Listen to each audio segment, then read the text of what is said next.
Welcome, good people. This is a special episode of Justice. You all haven't seen us in this format before. I am Tashira Halyard. I am one half of Justice and at my office in the DC Metro. And I'm Margo Lindauer. I'm the other half of Justice. I'm in my office here in the Boston area. So this is a new format, but one that we kind of harken back to. Absolutely. We started off doing these, right? They were very organic. They were live conversations, mostly on Instagram. And so we brought this one to a recorded format on Zoom. You all bear with us. We will get better with this as time goes on. But we realized that now with a bi-weekly episode schedule, we don't want to miss like pertinent things that are happening in the news, especially if it's a topic that we feel like we have expertise to weigh in on or that we have talked about before. And so that means today we were talking about all of just the drama, the stuff, right, Em, that is going on in the world, specifically around violence against women. Yeah, and like which one do we pick? But we are going to be picking two in particular. Cassie and Diddy and Meg the Stallion. Because there's a lot of people who have a lot of opinions, and I think we come at this issue with a unique analysis. Right. So for folks who do not know, Margo was a domestic violence advocate. Specifically, she ran a clinic at Northeastern for many years. And I was working at a DV clinic at Georgetown when she and I met. And I have a background as someone who was in an abusive relationship. And so there are all these kind of intersections that we have around this community that we care so deeply about, which is why we really wanted to chime in today. So, tee us up. These allegations against Diddy have been heinous. And based upon the comments that I've skimmed on social media, these allegations have stemmed far beyond Cassie, and people have been claiming very similar things for a long time. So they're egregious. This is R. Kelly shit. And what we know is that when there's one person who comes out with very specific, very detailed, very egregious allegations, there are likely many more victims, right? Because perpetrators of violence, whether it be sexual violence or intimate partner violence, don't just violate once. This is a pattern and a practice. And Diddy was primed for this based on all of his power. Yeah. And let me just say that for viewers, listeners, watchers, people at home, we've gotten a peek into his egregious behavior. I don't know if folks remember the television show Making the Band. While sexual abuse and violence was not on display on that show, his larger than life personality and the way that he would speak to the contestants on the show and having them walk through the boroughs of New York to get cheesecake. I mean, he has been known in the industry as someone who has very problematic behavior for a long time. And so my first thought when this came up was, one, I'm not surprised. And number two, how horrible for Cassie to have gone through this for as long as she did. Yeah. So I had a very similar response. I am not at all surprised. I believe Cassie.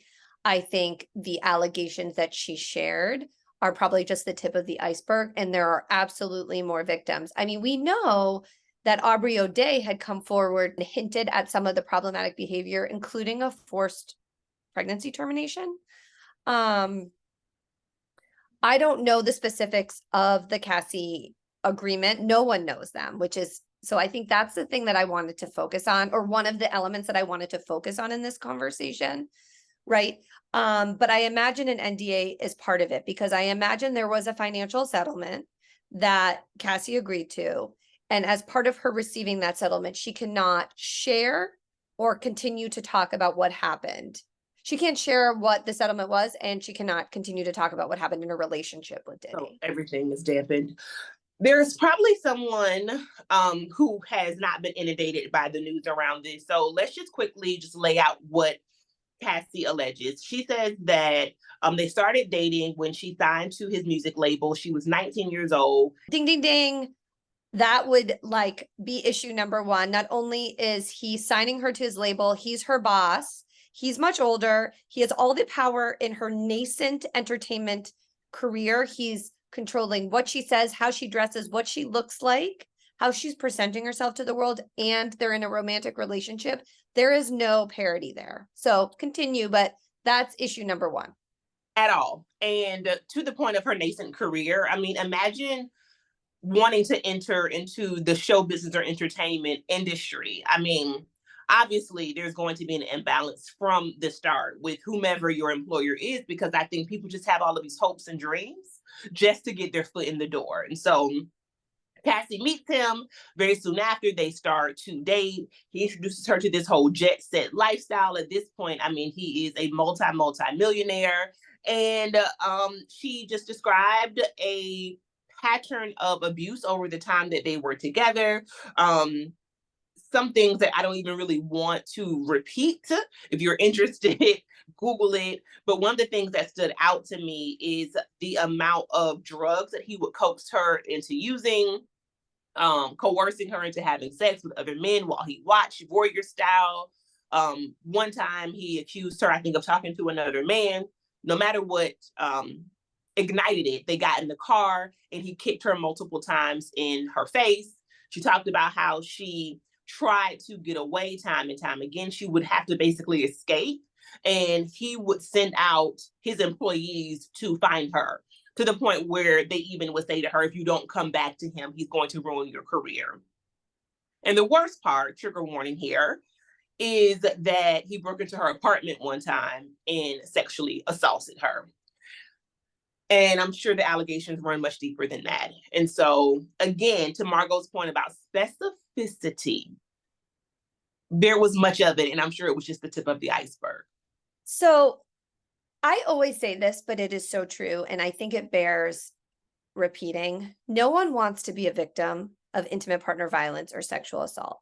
No one wants to talk about an ex relationship, never mind the intimate details of a relationship, particularly if those have anything to do with things that you don't want maybe your parents or grandparents to know about, right? So illicit drug use being one, having sexual relationships with people other than your partner, sexual relationships with male sex workers, right? So talk about that, right? That not only was she coerced into a behavior that it sounds like from the fact she was not interested in participating in, but it's also could be very dangerous for her. There was, I didn't hear, but I'm sure people can chime in the comments, whether that, trigger warning, whether that intercourse was protected or safer. But there's so many risks to Cassie's health, physical, mental, and otherwise. I also read that not only did she try to escape, which is an incredibly dangerous thing to do, particularly in the context of a relationship like this, and she would go to hotels to recover because she was so bruised and battered, and then people would just show up and find her. How terrifying. And I'm sure, like, she had very little of her own. She wasn't earning any income. He wasn't pushing her music out. I don't even know if he was allowing, or if she was under her own management, right? And so I'm sure financially, every credit card she had, everything could be traced back to him or linked back to him in some way. And so, based upon these allegations, once again, Diddy did not face any criminal charges. This all came out in a civil suit that she filed. But based upon these allegations, it was absolutely horrific behavior that she suffered. Let me just say that Cassie has since obviously moved on from him, got married, has 2 children. And if this is true, in which I believe it as well, I'm sure this has haunted her for this entire time. And the Can I difficult just say part, something? Because yeah. I know people are likely coming for Cassie, saying like, well, if it actually happened, why wasn't he the subject of a criminal case? Why wasn't he found guilty? And let me just say, I don't know if she ever filed a police report, but it doesn't even matter to me in my analysis, because I would argue or say that she probably couldn't, because it wouldn't have been safe for her to do so. And likely nothing would have happened because they were in a relationship. They were in a dating relationship. And in many of the situations she described, there were illicit drugs involved. In many cases where there are substances involved and it is a dating relationship, criminal allegations or charges often don't track. So even if she were, not always, but It is not surprising to me at all that there was no criminal case, whether she reported or not. So you're saying even if she had, just the plight of what someone faces who is similarly situated, it's very likely that it wouldn't have gone anywhere anyway. Right, because I imagine he has very good attorneys. Of course. The bar for a prosecution, I mean, excuse me, the standard for conviction is beyond a reasonable doubt in a criminal case. That is a very high bar. I imagine even if they were contemplating charges, he hired counsel pre-charge, right? And again, I would imagine that they would argue credibility issues because of the power imbalance, that she was using substances, and that she was dating him voluntarily. Yeah. It saddens me, honestly, because I am already seeing in the Black community in particular this brigade. And the voice usually goes something like this: they always want to keep a Black man down. This is the system. They're lying. It's not true. And in this situation, and the way that this has all been described and played out in the public, Cassie's reputation, what Cassie has to lose, in my opinion, is so much greater. And so the question is, and we've talked about this before, yeah, the system is stacked against, Black bodied people in many ways. We live in an anti-Black racist society. But who is protecting and making those same arguments when it comes down to Black women in films? Right? Like, we're left by our own community sometimes just completely out to dry. And whether there was a criminal or a civil case, it doesn't matter to me. It is absolutely immaterial. What matters is we are likely dealing with someone who has a pattern and practice of behavior that is continuing to this day. Who is going to hold him accountable? And what does accountability look like? Shondo, that's the question. Right. What does accountability look like when people are not believed? When people have, I mean, I don't know Diddy, but like, I imagine that they settled for an amount of money that he was able to expend that's not going to impact his life. Yeah. He has admitted no fault. Well, we don't know, right? Because it's, Yeah. and she's left. And I think about this too, like, victims, no matter what the result, whether they get justice or whatever justice means, they're left living with the trauma. With the trauma, and he took away her entire career. Not only her career, Tashira, her whole young womanhood. Gone. So at a time when she was being primed and positioned, this woman by every standard is like the optimal like example of beauty, had a little bit of voice on her, can move a little bit, right? Had the right producer behind her.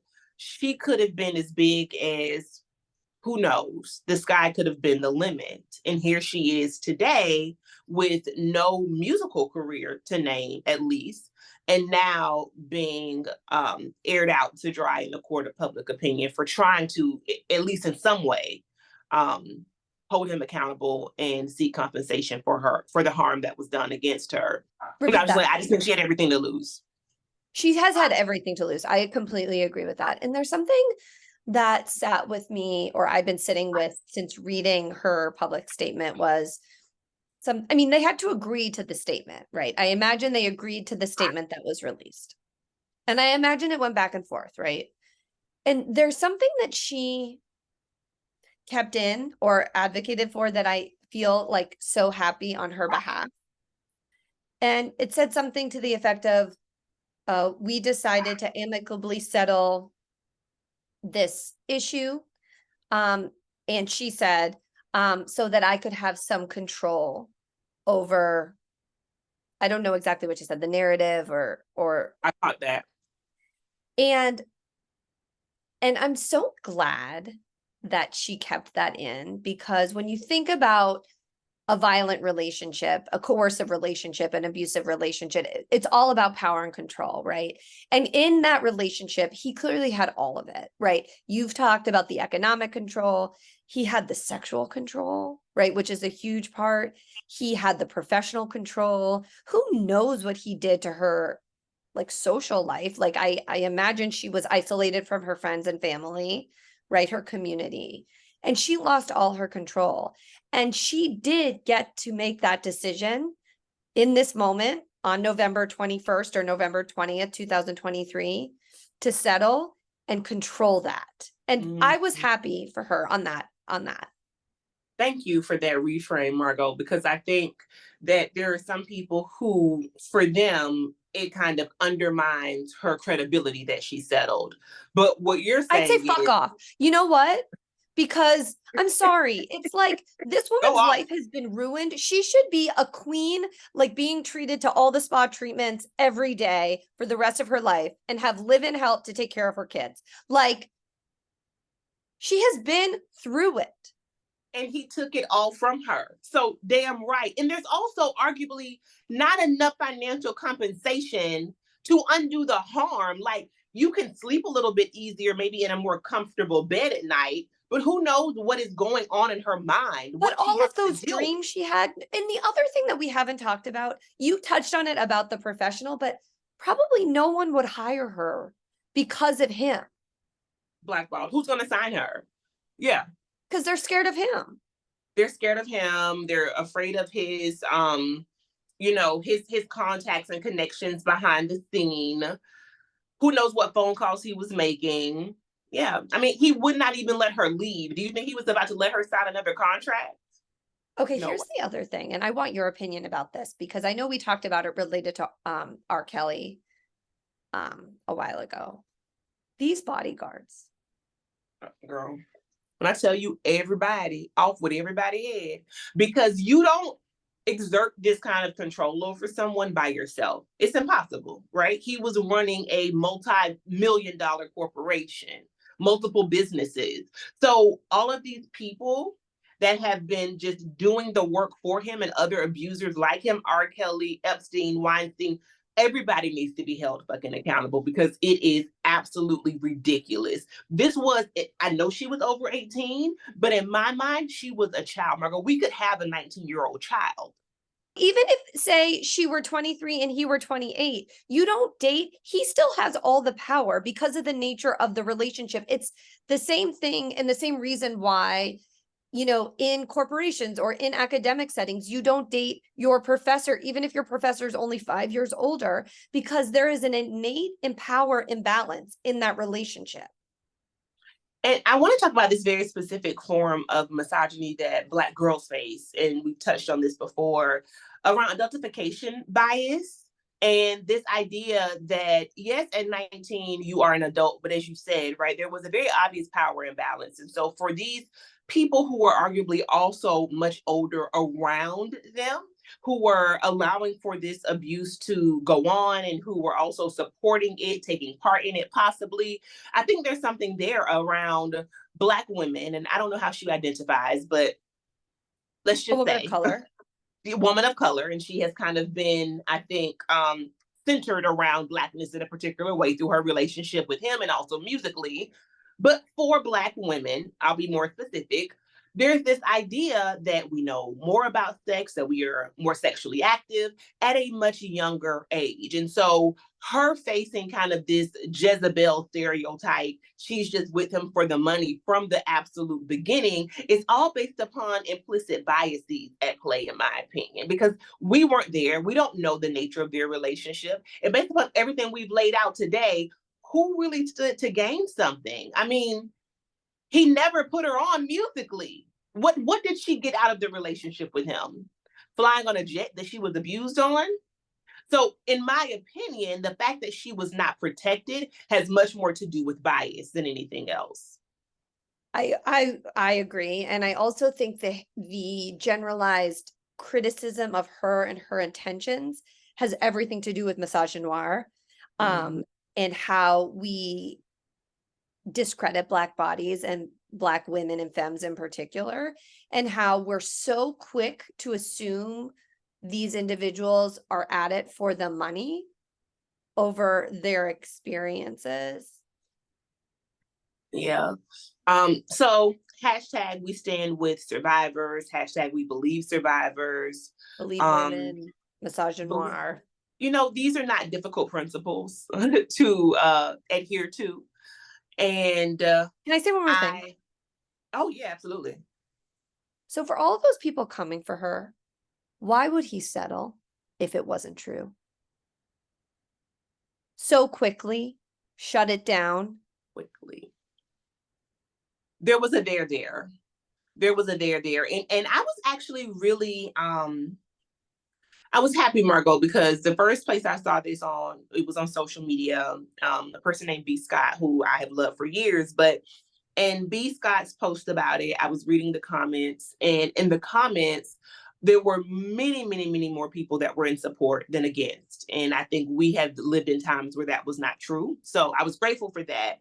But what people kept saying over and over again is the damage has already been done to him, right? The damage has already been done. The fact that he settled so quickly, especially, is now going to signal to other survivors.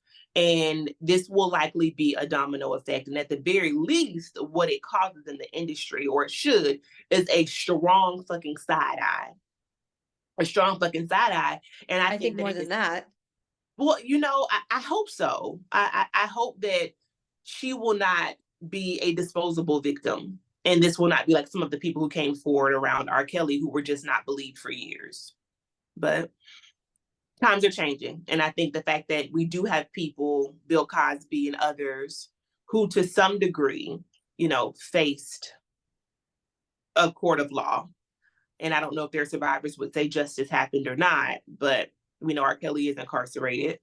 I think more of these cases with men in the entertainment industry may come forward. Trey Songz, we looking at you. It's been a lot of allegations. It's a lot of people who are going to be coming to the front of the classroom. And I am very, very, I don't want to say happy because harm has been done, but I'm looking forward to the moment where we can call out this egregious behavior and protect women. Me too.